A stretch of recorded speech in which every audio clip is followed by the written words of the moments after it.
직업계고 현장 실습생을 위한 현장 실습 직전 특별 교육을 맡은 문유주 노무사입니다.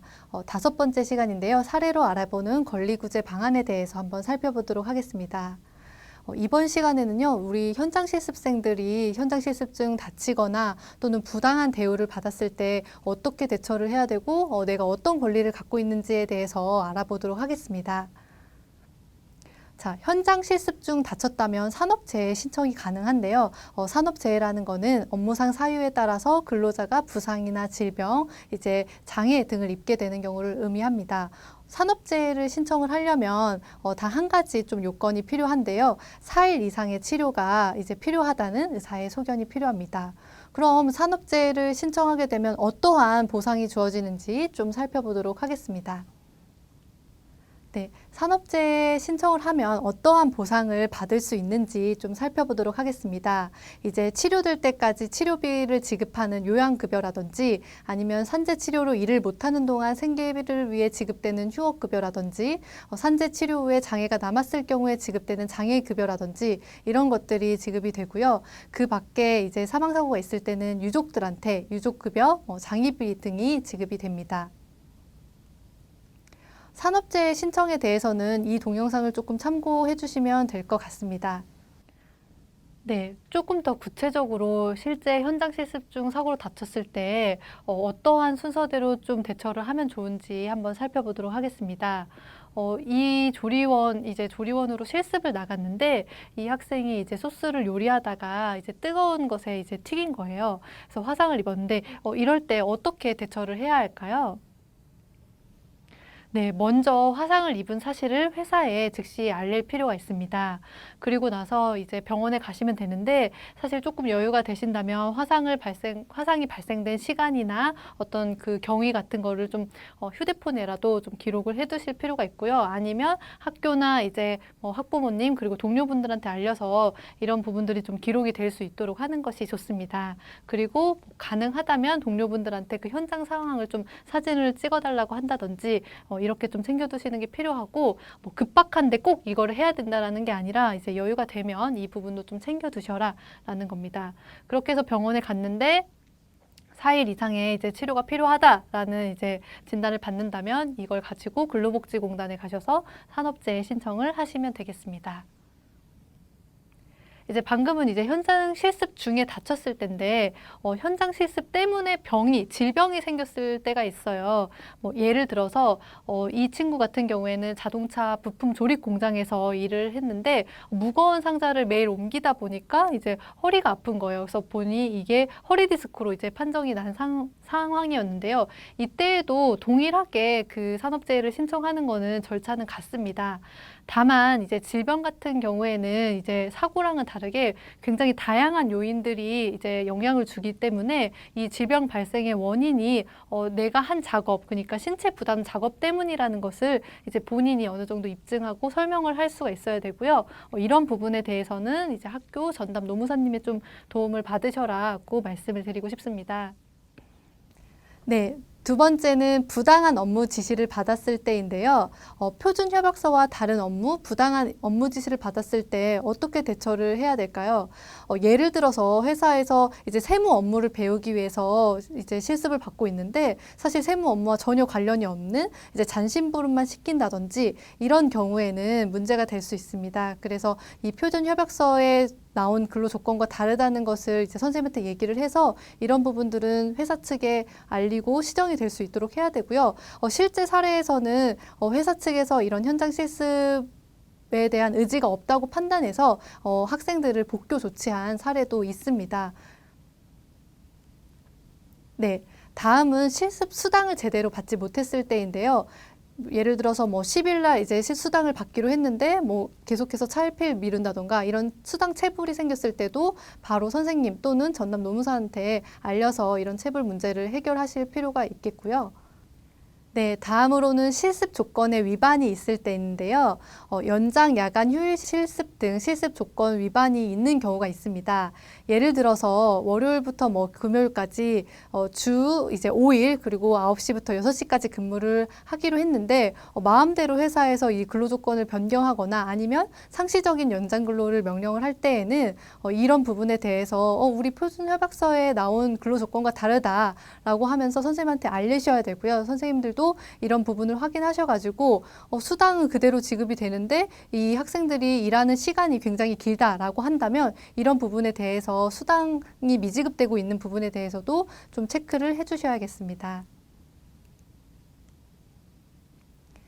네, 다음은 성희롱이나 괴롭힘을 당했을 때인데요.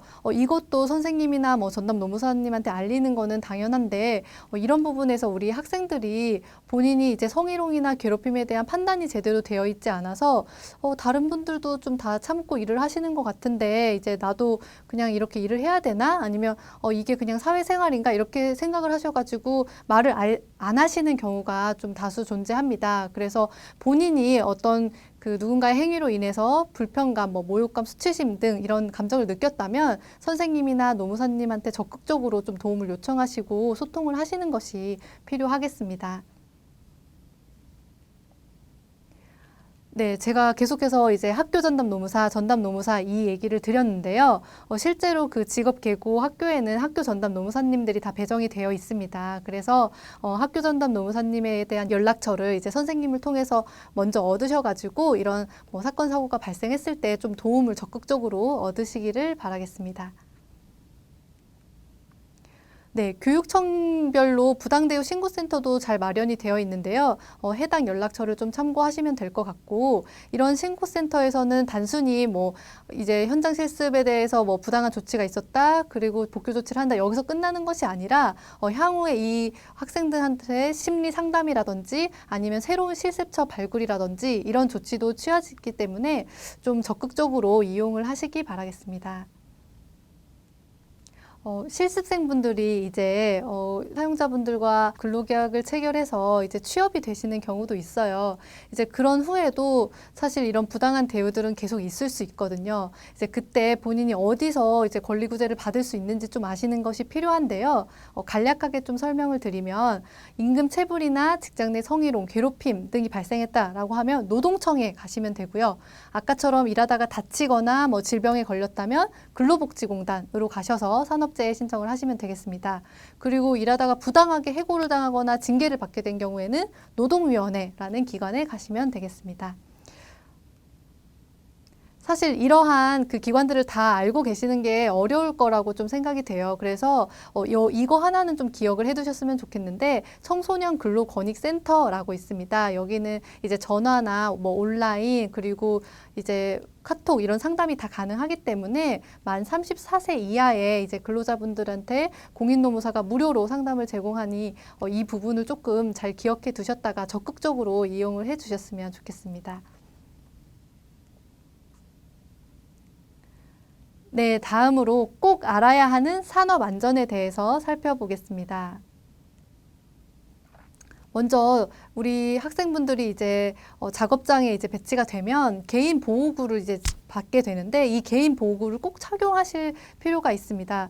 이 개인 보호구에는 정말 다양한 것들이 있는데 뭐 예를 들면 보안경, 보안면, 청력 보호구, 장갑, 안전대 이렇게 다양하게 있어요. 그래서 이거를 한꺼번에 뭐 항상 이렇게 다 착용하셔라 이런 말이 아니라 현장별로 작업별로 필요한 보호구들이 정해져 있습니다. 그 보호구들을 적절하게 착용하시는 것이 필요하고 우리 학생분들이 그게 사실 주어지더라도 좀 답답하다는 이유로 착용을 안 하는 경우가 좀 덜어 있더라고요. 하지만 이 개인 보호구는 사실 산업 안전과 직결되는 부분이기 때문에 반드시 착용을 하실 수 있도록 하셔야겠습니다.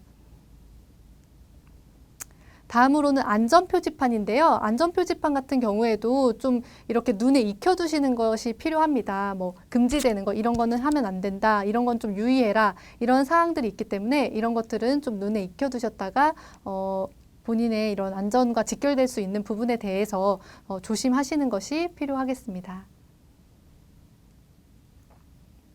이제 산업이나 업종별로 발생할 수 있는 재해 유형과 그리고 어떻게 하면 이런 재해들을 예방할 수 있는지 설명을 드릴 텐데요.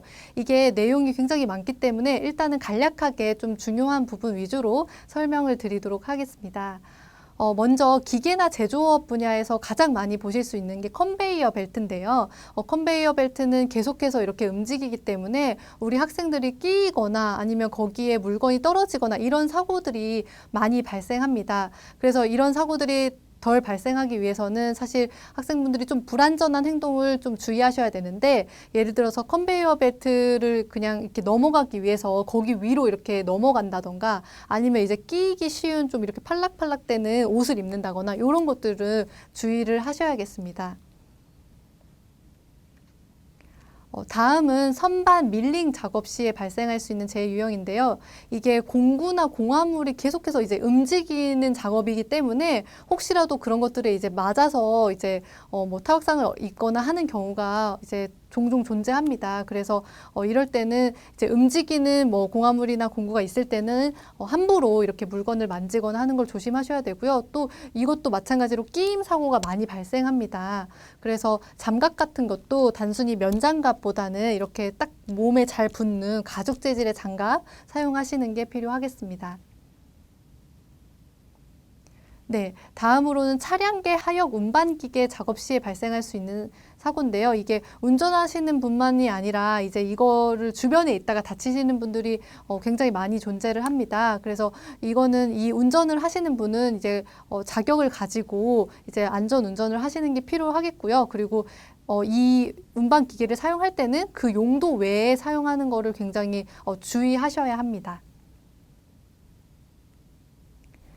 네. 또 용접 및 절단 작업 시에도 굉장히 이제 재해가 많이 발생하는데, 특히나 이제 가스 누출 부분에서 문제가 많이 발생합니다. 그렇기 때문에 가스통 밸브라든지 그리고 그 호스가 혹시라도 그 날카로운 것에 찢겨서 그 가스가 누출된다든지 아니면 이 가스통이 쓰러진다든지 이런 부분들은 좀 조심하셔야 된다고 생각을 해주시면 되겠습니다. 네, 다음으로는 이제 전기, 전자, 이제 화공 이런 분야에도 우리 학생들이 많이 실습을 나가게 되는데요. 특히 전기, 기계, 기구 등 이런 것들을 취급할 때 감전이 되는 사례가 굉장히 많습니다.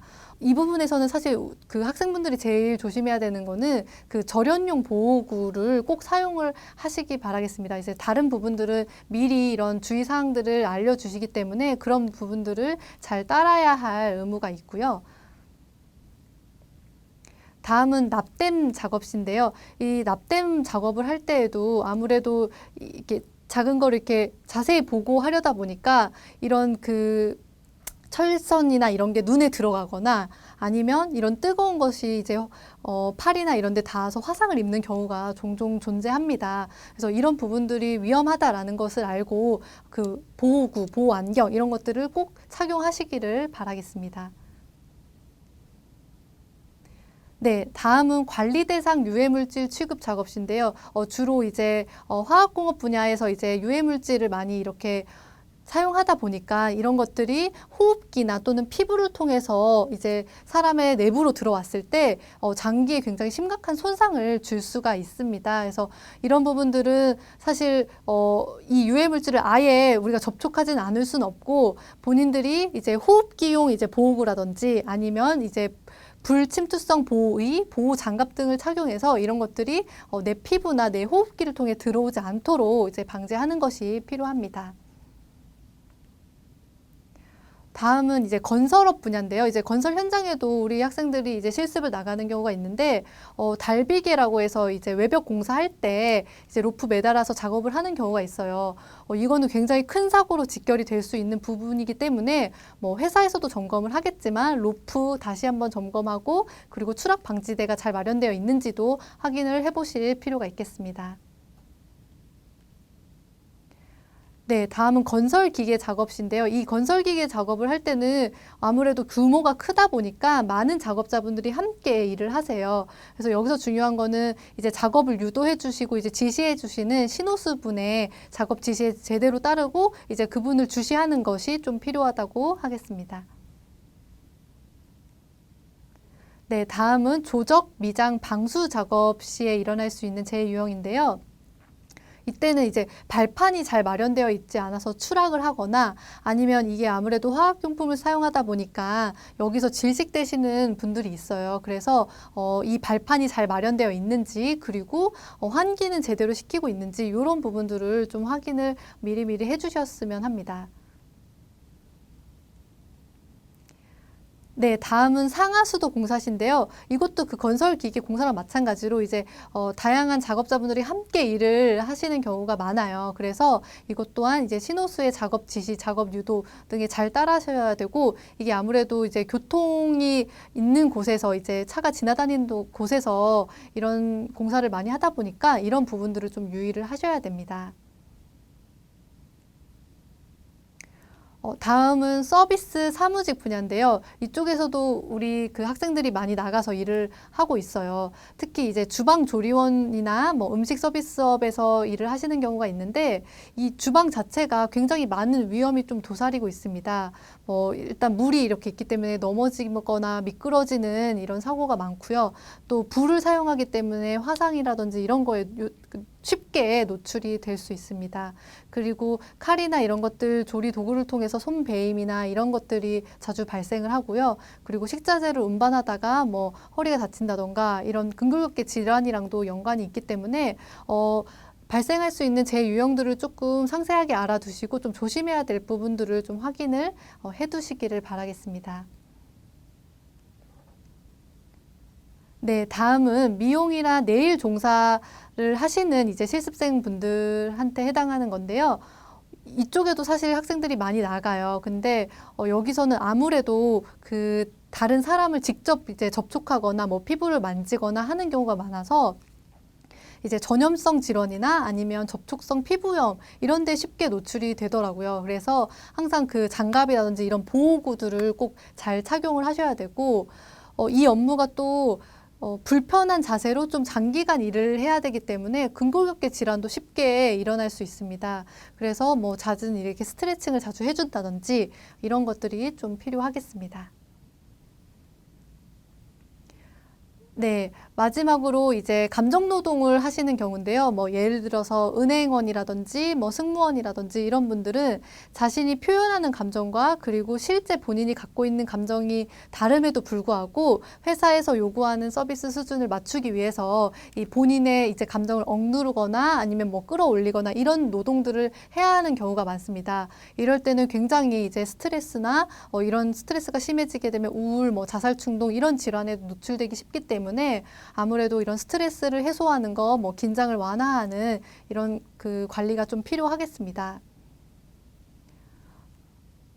네, 제가 지금까지 이제 제 그 산업장별로 이제 발생할 수 있는 제 유형들에 대해서 설명을 드렸는데 사실 이런 것들은 비단 학생들이 뭐 조심한다고 해서만이 해결될 수 있는 건 아니고 학교 측에서도 우리 학생들이 나갈 산업 현장은 이런 재해가 많이 발생하니까 이런 부분들을 좀 체크를 해야겠다라고 생각이 되시면 그런 부분들을 사전에 꼼꼼히 체크를 해주시는 게 필요하고 회사에서도 사실 산업안전보건법의 그 규정에 맞는 그런 것들을 마련해 두시는 것이 필요하다고 하겠습니다. 그리고 우리 학생들도 현장에 나갔을 때 내가 생각했던 거는 이 정도의 예방 대책은 되어 있어야 되는데 이런 게 전혀 되어 있지 않고 뭐 보호구도 받지 못했다라고 한다면 이런 부분들을 반드시 선생님이나 전담 노무사님께 알려서 시정될 수 있도록 해야겠습니다.